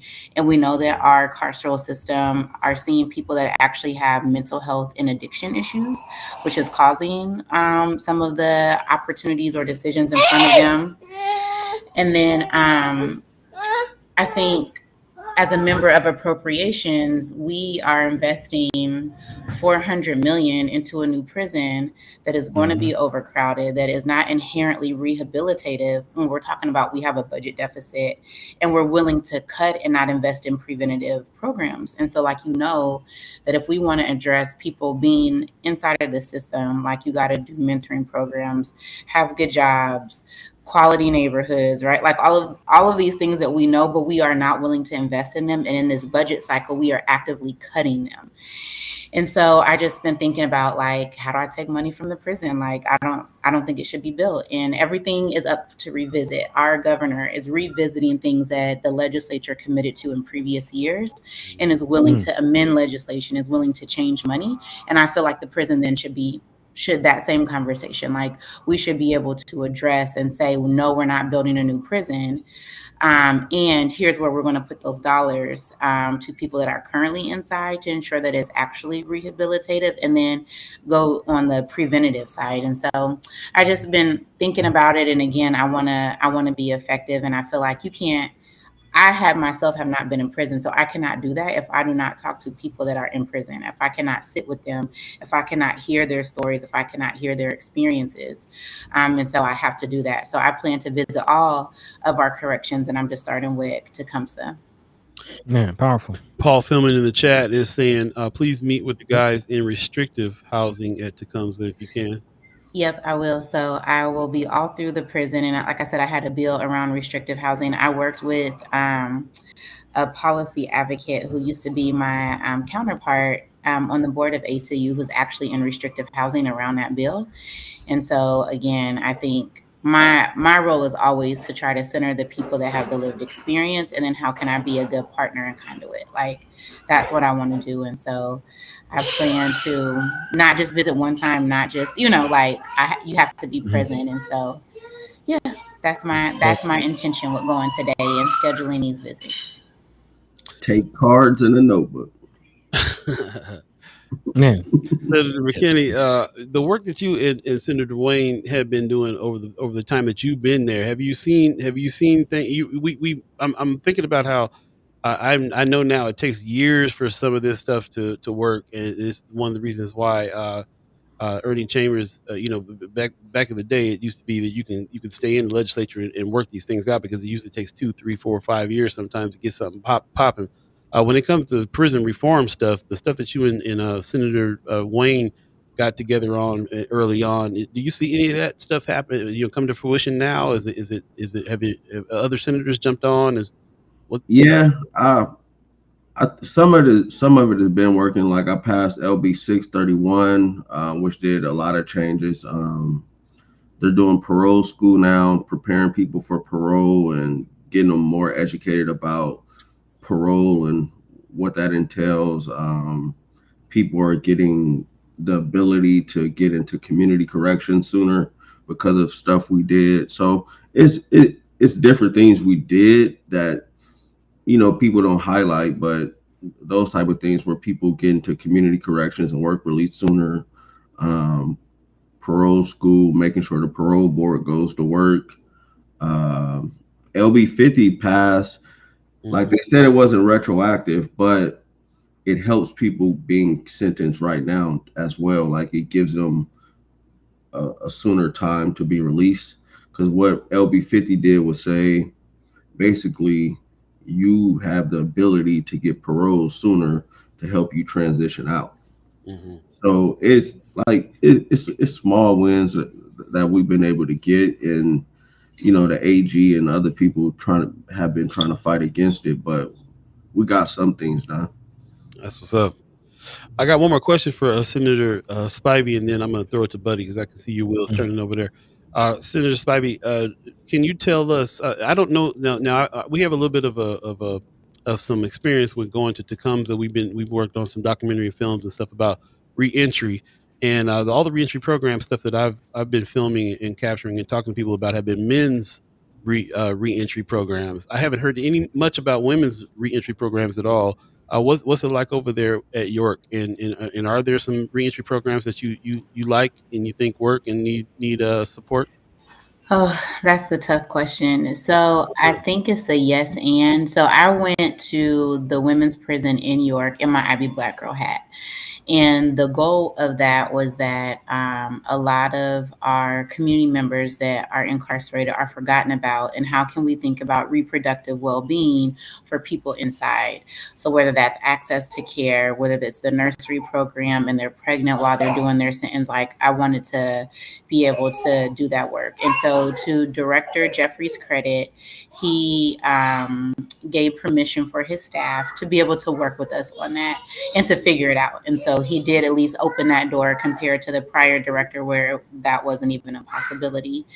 And so I've been 2 times with that. And then now, because I'm a senator, I can't go on behalf of I Be Black Girl. My staff has to, just from a like compliance perspective and just power dynamics and conflict of interest. And so I would say there are similar programs in the women's prison like you see in the men's. So there's like coding classes. The women's prison makes all of the uniforms for the state, for all prisons, for our pages in the legislature. Yeah, they have a textile company where they're making slave labor going on over there.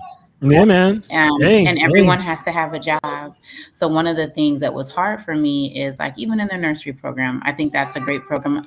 Senator Michaela Kavanaugh got that passed. I think there could be some updates to the program. But if you have a baby while incarcerated, you can keep your child with you. The hard part is that you still have to have a job. And so then you give your new baby to a person to watch them while you go to work. And I think from a postpartum period perspective and the layers of incarceration, that's not as helpful to the mental health of that person and the development of the baby, that you still have to go to work and leave your child. And so I think that there's some updates and things around there. I think that they're, again, they are understaffed from a health perspective, right? Like when you think about access to care and all of the needs if you have a reproductive system. And so I appreciate the warden making space for me as a nonprofit, because they didn't have to do that. They did not have to allow me to take tours. I got to interview people. Like they really were intentional. And so now one of the things that came out of that is we have a pilot at IB Black Girl called Now Home.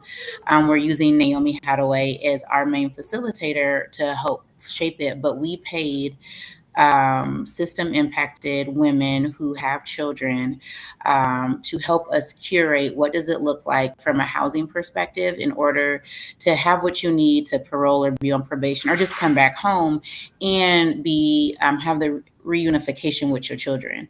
Usually it's focused on the first, where like, what do I need to like manage my papers and the compliance pieces of that, but not necessarily like thinking about the family integration. And so we have this project that we launched. It'll wrap up in June.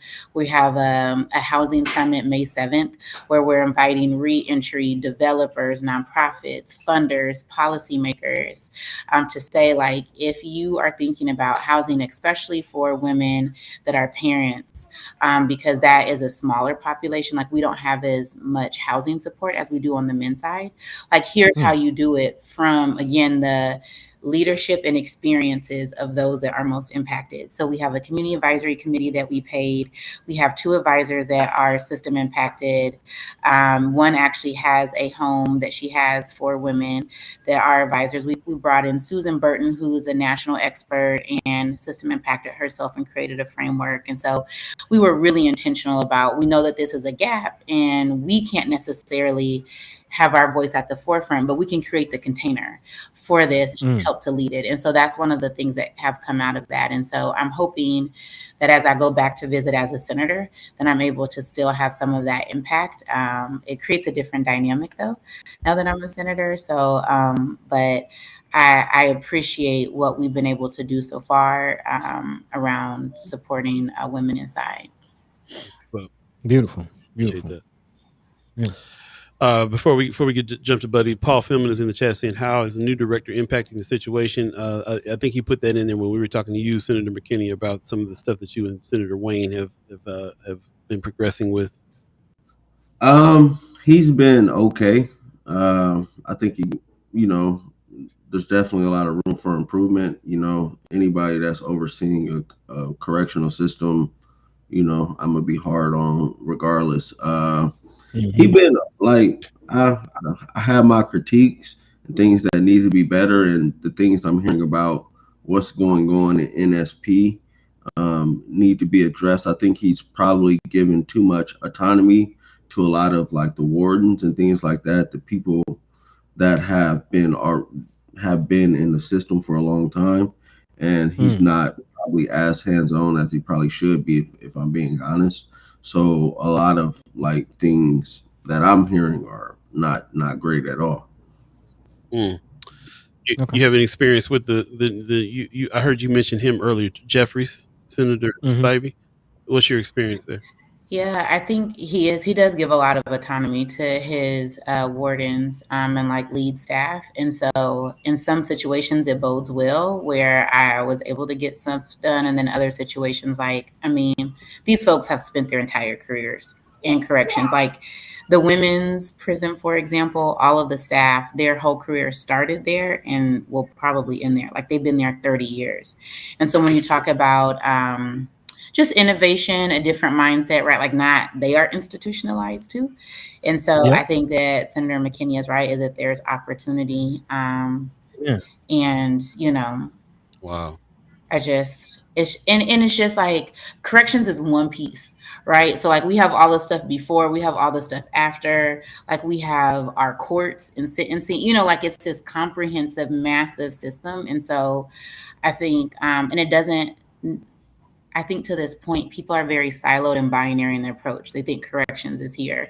They think judiciary is over here. Like it doesn't feel like people understand the intricacies and how it all works together. And we need like a comprehensive plan. Like we need to think about who our county attorney is on elections. That makes a difference for what we're seeing around our mass incarceration issue. We need to look at our judges.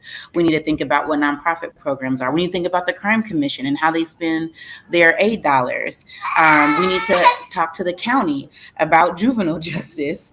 And with that, I mean, like it can be a lot. There's a lot of players. And so I think for me, it's like, what is the right lever at the right time now to see some more transformative change? And then how do you have a long-term plan? And I think you named it, Paul, like term limits were a reaction to Senator Chambers. Like that's it. And it also messed them up, right? Because because you can't solve and work on these complex issues in 8 years. And they're seeing it for their communities too. And so I think it's like, all right, how can you lay the groundwork and foundation and hope that other senators continue to pick it up and take that mantle, which I think, can be difficult, but we're trying. Appreciate it. Nice. 8:47 right now. If you believe in the concept of time, this is the Senator Cypher that's happening here on the second hour of First Sky Omaha in the morning. We're with Senator Terrell McKinney and Senator Ashley Spivey, the new dynamic duo. Appreciate you guys joining us and putting your questions in the chat. Please continue to do so. We will hang on to them for as long as they are able to hang on up until 9 o'clock. So I got a question for y'all, since y'all want to ask us questions. Hey, since you know so much, right? So who is your favorite duo? Is it Senator Wayne and McKinney, or is it me and Senator McKinney? Yeah, it's Senator Wayne and McKinney for me because I had them longer, but how do you answer that honestly, Paul? You're supposed to be like, no, it's you. Yeah, because you got some time. You got some time to come in. That can shift over time. We had him for like 2 years. So you just been on a couple months. So like over time it might shift, but And the baby is laughing at me too. Hey, if I can't. Hey, if I can't be honest on my show, then I don't know what to tell nobody. Hey, honesty is the best policy. Honesty is the best policy. I appreciate y'all. Yeah, I appreciate the question too. I have to go, Paul, man. I'm excited though. I'm excited to see, what you. Buddy, go double down. Yeah. I'm excited though. There's a lot of you just started. But I'm very excited about the work that you're doing. And yes, while it is interesting to see you navigate, your role as ED of IB Black Girl, and but I think there's a lot of good that can come out of that. And actually, in the last 10 minutes, that's what I wanted to kind of pivot to. Is some of the things that IB Black Girl's been very, very active. So just an update on kind of some of the work that's being done, and then also from Senator McKinney wanted to hear on updates on the Inland Port Authority situation. So, as we get out of here, if you can touch on those few things. Yeah, I would say on the IB Black Girl side, we are impacted by a lot of the federal administration cuts and executive orders. And I think the hardest part for organizations like ours and that are similar is that the policy, which is why policy is so important, what they're doing is creating a space where we can't even exist. Yeah, they want to dismantle us where we don't exist. And so we have been looking at like, how do we survive during this time while still being able to do what we need to do? And so we will have some changes just around like, how do we talk? Because, for example, there are AI systems that will pick up key language that we are saying on the internet or externally and report us for investigation. And so like, we are having to play a type of defense that I never thought I would have to, like, even in the worst of times, right? And so that is a little bit difficult, but I'm really excited about the work that's ahead of us. We have our summit coming up in August, which 2 years ago, we had Dr. Angela Davis come. So we'll be announcing the keynote for that, who you do not want to miss. We have good breakouts and just learning and spaces to connect. Like I mentioned, we have our Now Home project. So we have new staff. I have a director of programs, Daryl Brown Jr., who is amazing and doing stuff in community. Daryl Brown Jr. is our new director of programs. Yep. And so he's leading the day-to-day, which is great. And then the other thing that I would say is that we are launching a sister or sibling organization, which is a C4. And so we will have an announcement around that in the next couple months, but we just had our strategic planning meeting on Friday, and the C4 would allow us to engage politically in a way that a C3 cannot, just based on my experience and what we have seen. And so I'm really excited that we are doing a lot more community power building in a way that transcends like us and our organization. Like we want to make sure that if we are gone, community can continue to do the things that we know is important for community to hold. So, yeah. So, yep, Precious is on that board. I see her in the chat. Yeah. And so, and we do have our Anarcha Center. We have a lot of good stuff, y'all. I would never imagine when I started IB Black Girl, it would be this. Like, I am just so thankful and have so much gratitude. And Anarcha is named after Anarcha Westcott, one of the first documented enslaved African girls who was experimented on by James Marion Sims, who's held to be the father of gynecology. And so he is held to be one of the mothers of gynecology because of her work. And then she became a midwife and had a life outside of his narrative, which is important to also uplift. So we just got a lot of good stuff and just trying to center our culture and community always. There you go. Appreciate that, man. Right on. Senator McKinney, updates on the Inland Port Authority or anything else you got going on outside the legislature? Updates is signed a contract with HRNA to do the visioning for the innovation district. That's really it. We had a meeting last week. We have an office space now, which will be off of 20th and Ames, at the Ames Industrial, I forgot what it's called, but right there where Justin Moore and them got their space. That's really it. It's not a lot. LB 290, I saw a question about that. It's sitting on final reading. I don't know if it's going to pass, like, to be real. And it's sitting on final reading because everything that's attached to my name keeps getting blown up. And I think I have the votes to get it passed, but I know certain Republicans want the governor to veto it, which is wild. Like the bill does all it's take off this 2-mile restriction, and just look at spaces within the Inland Port Authority district, and you can't use the money for downtown or north downtown. Like that's all the bill does. And they keep bringing up money for North Omaha. It's just a mess. So I don't know. It's sitting on final reading though, so hopefully it'll come up soon. Well, everything got your name on it, blowing up. That's wild. Man, that's you got to be intentional. It's got to be intentional. But that it's a sign that you're doing the good work. If you ain't creating enemies, if you're stepping on toes, then are you creating enough noise, man? So definitely want to keep an eye open on what's going on with the Inland Port Authority. I'm excited.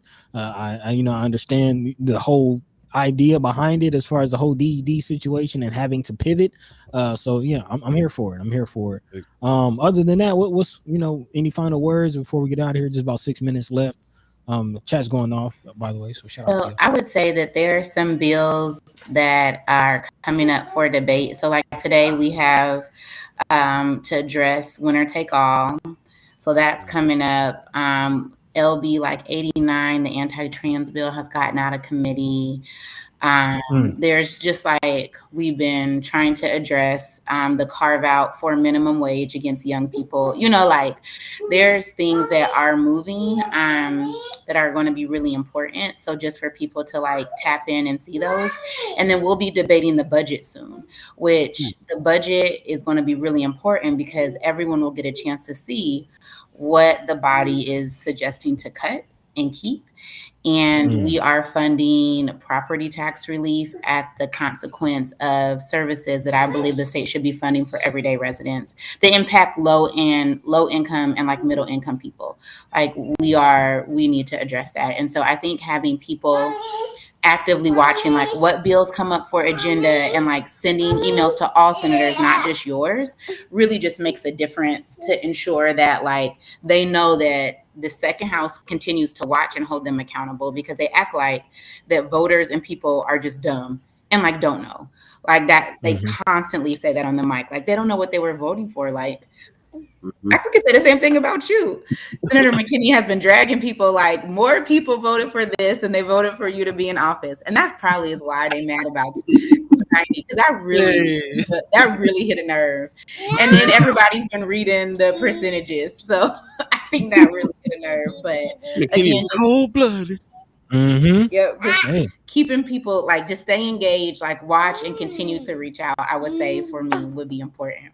I just did the press just say earlier they're gonna get into the rotunda at 1:00 tomorrow for that winner take all. Or is that today? Tomorrow, because we're on recess today. So debate will start no later than 1:30. So okay, sounds good. All right. Right on. Appreciate you guys coming on through and spending their time with us and getting us all caught up. We definitely fill the void when it's every other week that you guys are here. But I appreciate. Can I just uplift in the chat that Kimura is rocking with me about all of the great stuff that I'm doing, and so I'm her favorite. It sounds like. So thank you. Oh yeah. Thank you, school board member Snipes. I appreciate you. That I'm your favorite. We like you too. It's all love. It's all love. It's all love. Oh no, we appreciate it. Appreciate everybody. She said, Amy H. says, honestly, I'm a fan of Senator Spivey McKinney. Totally agree, Kimura. Okay, so that's you guys like that dynamic duo. I understand why y'all. You understand. I got you. No, but we do call y'all the new dynamic duo. We know that you guys are down there doing the work and supporting each other, and it's really from the outside really, really encouraging to see.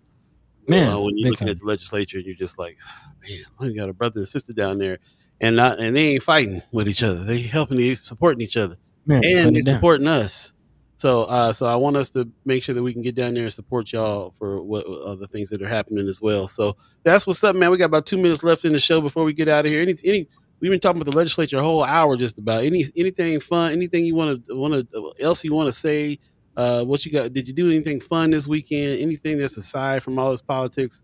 I know we spoke to you, brother Senator McKinney, earlier about some of the wins that's happened. You weren't too excited about the Bug Eaters win, but you were excited about the other stuff that's going on. The North Omaha stadium that's coming. I mean, you guys got anything to say about it? Hey, V's up. I'm a Viking, so yeah. I just realized we all Vikings. Yeah. V's up. I mean, I think it's overdue, definitely for sure for North. They've been proposing us since I was in high school.